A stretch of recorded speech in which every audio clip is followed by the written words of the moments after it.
नहमदुहु नुसल्ली अला रसूलिहिल करीम अम्मा बाद फ़अऊज़ु बिल्लाहि मिनश शैतानिर रजीम बिस्मिल्लाहिर रहमानिर रहीम या अय्युहल्लज़ीना आमनू कुतिबा अलैकुमुस सियामु कमा कुतिबा अलल लज़ीना मिन क़ब्लिकुम लअल्लकुम तत्तक़ून सदक़ल्लाहुल अज़ीम। అనంత కరుణామయుడు అపార కృపాశీలుడు అయిన అల్లాహ్ పేరుతో ప్రారంభిస్తున్నాను. ఐ డ్రీమ్ ప్రేక్షక మహాశయులందరికీ అస్సలాము అలైకుం వరహమతుల్లాహి వబర్కాతు. పవిత్ర రమజాన్ మాసాన్ని పురస్కరించుకుని రమజాన్ సందేశం పేరుతో మనం అనేక విషయాలను చర్చించుకుంటూ వస్తున్నాము. ఈరోజు రమజాన్ ఉపవాసాల యొక్క అసలు లక్ష్యం ఏమిటి అనే అంశంపై కొన్ని విషయాలు మాట్లాడుకుందాం. దివ్య ఖురాన్ గ్రంథంలో సూరే బఖరాలోని ఒక వాక్యంలో సృష్టికర్త అయిన దైవం ఈ విధంగా అంటున్నాడు: విశ్వాసులారా, ఉపవాసం మీపై విధిగా చేయబడింది. మీకు పూర్వం ప్రవక్తల్ని అనుసరించే వారిపై ఏ విధంగా అయితే విధిగా చేయబడిందో. ఈ ఉపవాసం ద్వారా మీలో దైవం పట్ల భయభక్తులు జనించే అవకాశం ఉంది అని చెప్పడం జరిగింది. మొదటిది, ఈ ఉపవాస ప్రక్రియ ఏదైతే ఉందో ఇది సనాతనమైన ప్రక్రియ, ఇది కొత్తది కాదు అనే విషయాన్ని దేవుడు ప్రస్తావించాడు. ఇంతకుముందు ప్రవక్తల్ని అనుసరించే వారందరూ కూడా ఏదో ఒక రూపేణ ఉపవాసాలు పాటించేవారు అనే విషయాన్ని కూడా అల్లాహ్ తఆలా అక్కడ వెల్లడించాడు. రెండవది, ఈ ఉపవాసాల ద్వారా దైవం పట్ల భయభక్తులు జనిస్తాయి అనే విషయాన్ని కూడా అందులో ప్రస్తావించడం జరిగింది. మహాప్రవక్త ముహమ్మద్ సల్లల్లాహు అలైహి వసల్లం ఏమన్నారంటే, ఉపవాసాలు కృతజ్ఞతకు, ఓర్పు సహనానికి, సానుభూతి మరియు కనికరాన్ని పెంపొందించడానికి, కోరికలకు కళ్ళెం వేయడానికి, దైవభీతిని ప్రోధి చేయడానికి, అదేవిధంగా దైవంతో సంబంధాన్ని పటిష్టపరచడానికి, మనిషిని సంస్కరించడానికి ఈ ఉపవాసాలు దోహదపడతాయి అనే విషయం మహాప్రవక్త ముహమ్మద్ సల్లల్లాహు అలైహి వసల్లం వారి ప్రవచనాల ద్వారా మనకు తెలుస్తుంది. మనం వివరాల్లోకి వెళ్ళే అవకాశం మనకు లేదు కాబట్టి అసలు దైవభీతి ఉపవాసాల ద్వారా ఎలా జనిస్తుంది అని మనం తెలుసుకునే పరిస్థితి అయితే, ముఖ్యంగా సృష్టిలో ప్రతి జీవరాశికి కూడా 3 సహజమైన అవసరాలు ఉంటాయి. ఒక అవసరం ఏమిటంటే ఆహారం, రెండవది నిద్ర, మూడవది లైంగికపరమైన వాంఛల్ని తీర్చుకోవడం. మనిషి నుంచి పశువుని వేరు చేసేవి కూడా వీటి పట్ల మనిషి ప్రవర్తించేటువంటి ప్రవర్తనే మనిషిని పశువుని వేరుగా చూపిస్తుంది. ఎందుకంటే పశువులకు ఈ విషయంలో ఎలాంటి విచక్షణ ఉండదు. ఆహార అన్వేషణ విషయంలో కానీ, లైంగిక వాంఛల్ని తీర్చుకునే విషయంలో కానీ వాటికంటూ ఒక విచక్షణ ఉండదు. కానీ మనిషికి ఈ 3 విషయాల్లో కూడా విచక్షణ ఉంటుంది. ఎప్పుడైతే మనిషి కూడా ఆహార అన్వేషణ కోసం అతను ఇతరులని హింసించి, ఇతరులను నష్టపరిచి, ఇతరుల యొక్క హక్కుల్ని కాజేసి, ధర్మ అధర్మాల విచక్షణ మర్చిపోయి సంపాదించడం ప్రారంభిస్తాడో అతన్ని మనిషిగా కాకుండా అతన్ని కూడా పశువుగానే పోల్చడం జరుగుతుంది. అదేవిధంగా లైంగిక వాంఛల పరిపూర్తి కోసం వావి వరుసలు మానేసి, లైంగిక వాంఛల పరిపూర్తి కోసం విచ్చలవిడితనానికి అలవాటు పడి వ్యభిచారం ఇత్యాది చెడులను అవలంబించడం ప్రారంభిస్తాడో అప్పుడు కూడా మనిషిగా మిగలడు.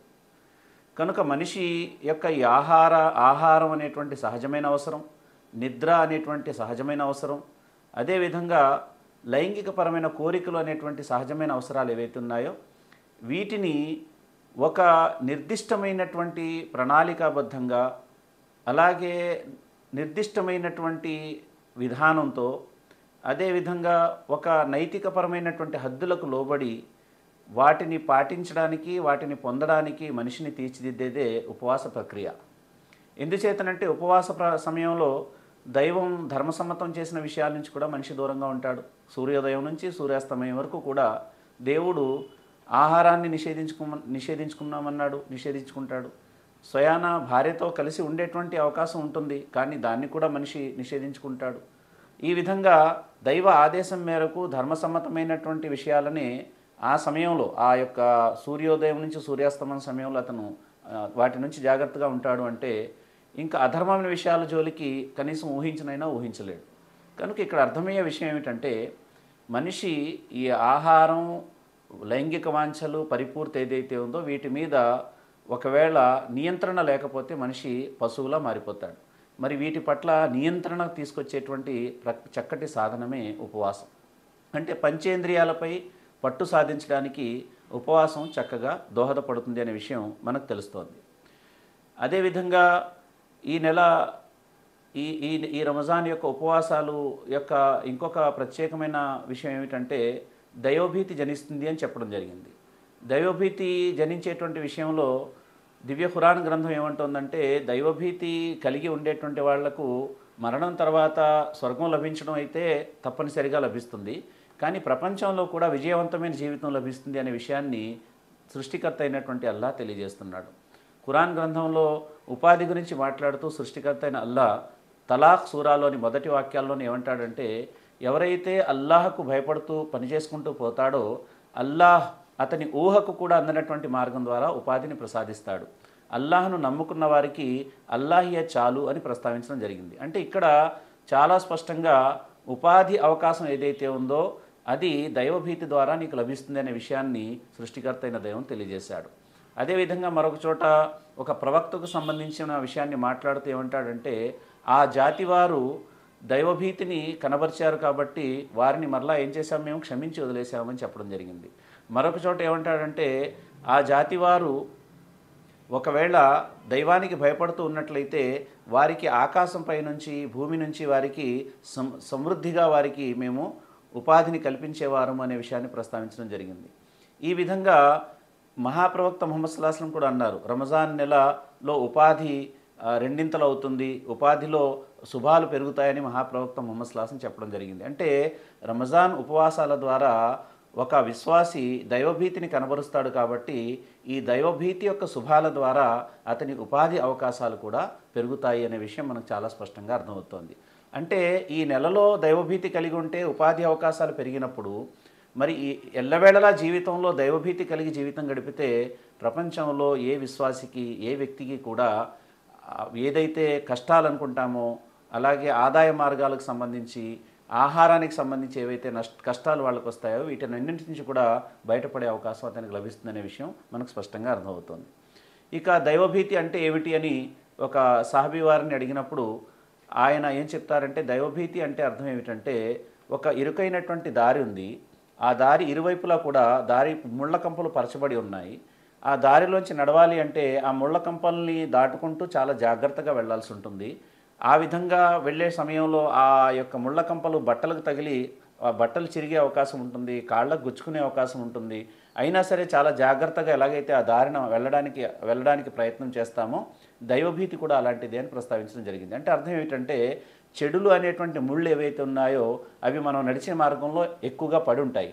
మరి ఈ చెడుల యొక్క ప్రభావం మన జీవితం మీద పడకుండా వాటిని దాటుకుంటూ చాలా జాగ్రత్తగా జీవితం గడపడాన్నే దైవభీతి అని ప్రస్తావించడం జరిగింది. మరో మహనీయుడు అంటాడు, ఏమంటాడంటే దైవభీతి కలిగినటువంటి జీవితం ఎలాంటి నిదర్శనం అంటే ఒక కొలను ఉంది, ఆ కొలనులో నీరు పాడైపోయింది, ఆ నీటిలో చాలా రకాలైనటువంటి జరాసిమ్స్ కూడా చేరిపోయి ఉన్నాయి, కానీ ఆ నీటిలో ఒక కలువ పువ్వు విచ్చుకుంది, కమలం విచ్చుకుంది, అది ప్రకాశమానంగా కనబడుతోంది. ఈ నీటి యొక్క చెడు కానీ లేక నీటి యొక్క ప్రభావం కానీ దాని మీద లేకుండా అది చాలా తాజాగా చాలా అందంగా కనబడుతోంది. అలాంటి జీవితం దైవభీతి కలిగిన వారిది అని చెప్పడం జరిగింది. అంటే సొసైటీలో ఎన్ని చెడులు ఉన్నా ఎలాంటి రుగ్మతలు ఉన్నప్పటికీ కూడా ఆ రుగ్మతల ప్రభావం తన మీద పడకుండా తన యొక్క శీలాన్ని తన యొక్క వ్యక్తిత్వాన్ని కాపాడుకుంటూ జీవితం గడపడం ఏదైతే ఉందో అది దైవభీతికి నిదర్శనంగా మరి మనకు ఇస్లాం తెలియజేస్తోంది. మరి ఇది దేనివల్ల లభిస్తుంది అంటే ఈ ఉపవాస ప్రక్రియను దాని యొక్క కాన్సెప్ట్ని కరెక్ట్గా తెలుసుకుని ఆచరించడం వల్ల, దాని కాన్సెప్ట్ని లోతుగా అధ్యయనం చేయడం వల్ల మాత్రమే ఇది సంభవిస్తుంది. కనుక ఈ రంజాన్ మాసంలో మనలో ఎంత దైవభీతి పెరిగింది, మనం దైవాజ్ఞాబద్ధులుగా జీవితాన్ని ఎంతవరకు గడుపుతున్నాం అనేటువంటి పరిశీలన చేసుకుంటూ మనం ఉపవాసం పాటిద్దాం. మన జీవితాల్లో పరివర్తన కోసం దైవాన్ని ప్రార్థిద్దాం. ప్రపంచ శాంతి కోసం ప్రపంచంలో ప్రజలందరూ కూడా సుఖ సంతోషాలుగా ఉండాలని కూడా దువా చేద్దాం. అల్లా మీకు నాకు మనందరికీ కూడా సద్భాగ్యాన్ని ప్రసాదించుగాక. వస్సలాం.